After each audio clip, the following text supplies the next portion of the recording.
Welcome everyone in lecture number 19 of unit 5, and we are discussing recursive and recursive enumerable languages.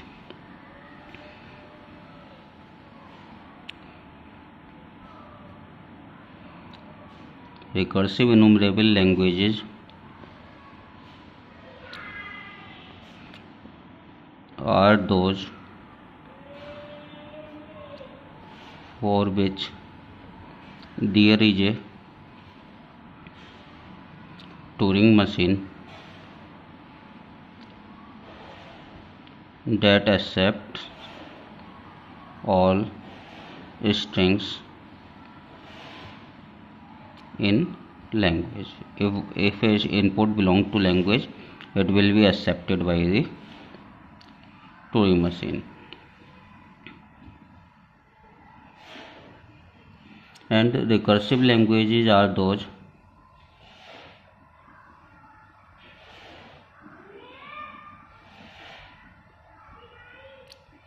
for which there is a Turing machine that accepts all strings that belong to language and reject all strings that do not belong to language. It means that it rejects all string that is in the complement of L. So if W belong to L, it will be accepted by Turing machine. If W does not belong to L, mean it belong to complement of L, it will be rejected by Turing machine. So here for every input, whether it belong to L or it does not belong to L, Turing machine will halt. If W belong to language, it will accept it by Turing machine and Turing machine will stop by accepting the input. If W does not belong to L, then it will be rejected by the Turing machine and Turing machine will stop. So here TM will stop, or you can say halts, for every input.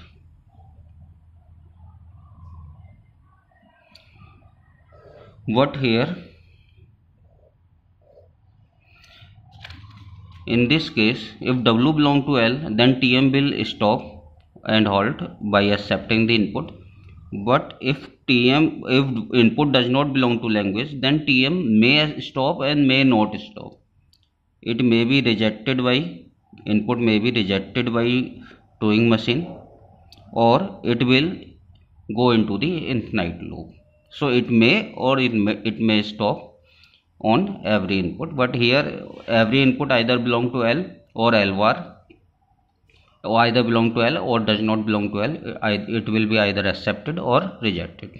In a Turing machine, there may be three kind of results. Either it will be accepted by Turing machine or rejected by Turing machine, or it may stuck in a infinite loop. So here we have always accepted or rejected. Here we know about the accepted only, but we don't know about the those do not belong to language. It may rejected or it may go into the loop. So here we have always result as either accepted or rejected. So these languages are known as TM decidable languages, and these languages known as TM recognizable languages. It means that recognize only those input those belong to language, or it may known as TM acceptable language. It accept only those strings those belong to language, and we don't know about the others. There is a concept of church thesis or it is also known as Church-Turing thesis. It says that for any task that can be computed, if there is a problem and it can be solved by any way, then it can be computed by Turing machine. Or you can say, for every effective computation there is a Turing machine. If we have a problem and we have some way to solve that problem, then there must be a Turing machine for it.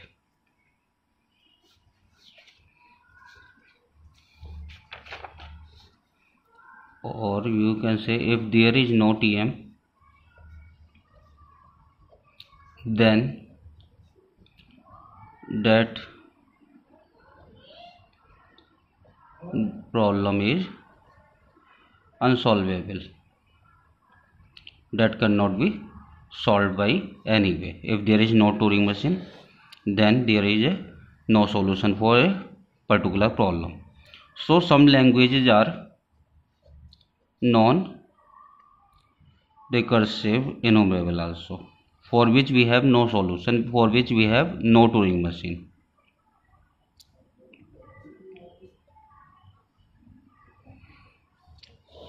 So every problem, if that can be computed, or if there is some procedure, if there is a effective computation or a procedure to solve a problem,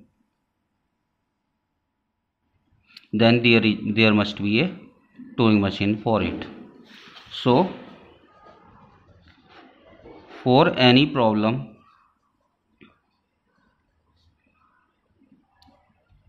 if we have result in yes and no, then it is decidable. Then it means it has a solution that result in yes and no for any instance of a problem. If we have result in yes, it means W belong to L, it will accept it. Then it is semi-decidable.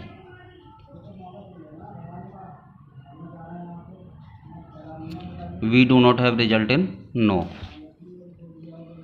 If we have no result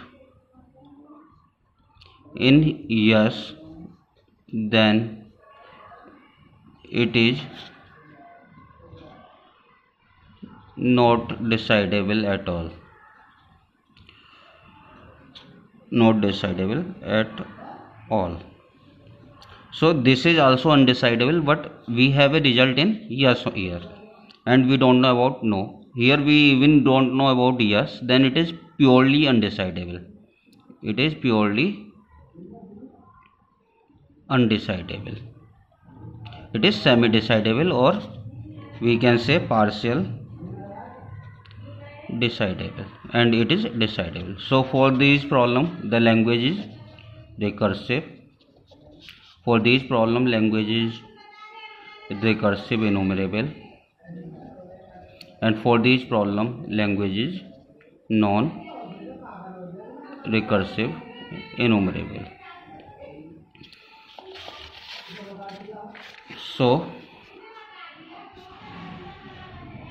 a problem or a task can be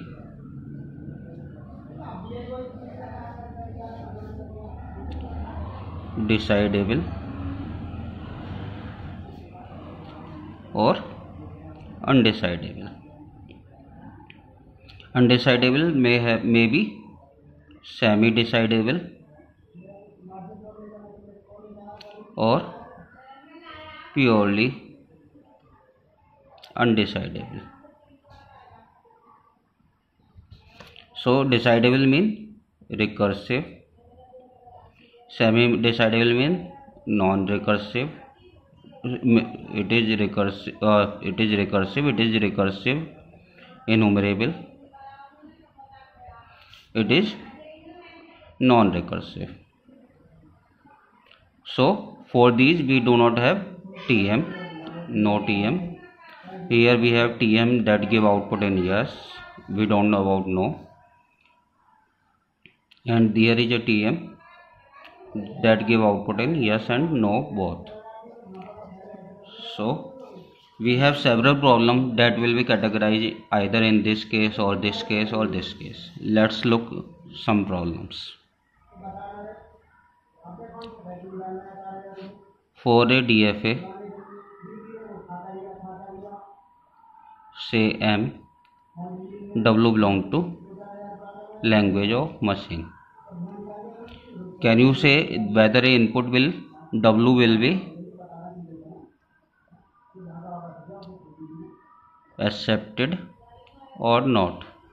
For a DFA, you can say if we give a W to a machine, DFA or NFA, if it reach to the final state, then it will be accepted, otherwise it will be rejected. So it is decidable.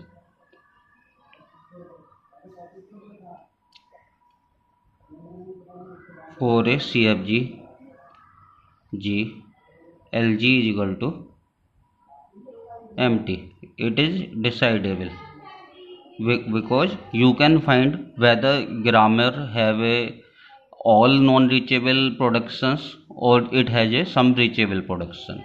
If all productions of a grammar is unreachable, we cannot derive any word from starting production as, then language will be empty. For a CFG G is ambiguous. It is semi-decidable because for a W, if there is two or more parse tree, then grammar is ambiguous, we know that. So suppose you check a input, first input of any length, say 0 length, there is only one parse tree, you cannot say it is unambiguous. You check another input, there is also one parse tree, you check another input, there is also one parse tree, and you have to check every input. If the language of the CFG is infinite, can you check every input? For every input there must be single parse tree, then grammar is unambiguous. You can find a W for which we have a tree, for which we have a two parse tree, then you can say it is ambiguous. You can answer in yes, but you cannot answer no. You cannot say grammar is not ambiguous. Why you cannot say grammar is not ambiguous? Because you cannot check every input. Okay, and there is a question for CFG G1 and G2. L of G1 is equal to L of G2. You have two grammars and you have to say both grammar are same. So you have to check every input. You have to check every input. Suppose W1, you check it is derived from G1 and it is derived to G2. Then you check W2, it is derived from this input, it is derived from this grammar. Can you check every input of a grammar? Can you derive every input one by one to check both in the input belong to both grammars, both languages. It is impossible task. You cannot check for every input. There is a problem for a Turing machine M. Language of M is equal to empty. It is purely non-decidable. It is also purely non-decidable because you cannot say whether both are same. You cannot say both are not same. You cannot give answer in yes. You cannot give answer in no. Here it is also purely non-decidable. Why? Because for every input machine should reject. M should reject every input. Can you say yes, language is empty until you check every input? You check first input, it is rejected. You check second input, it is rejected.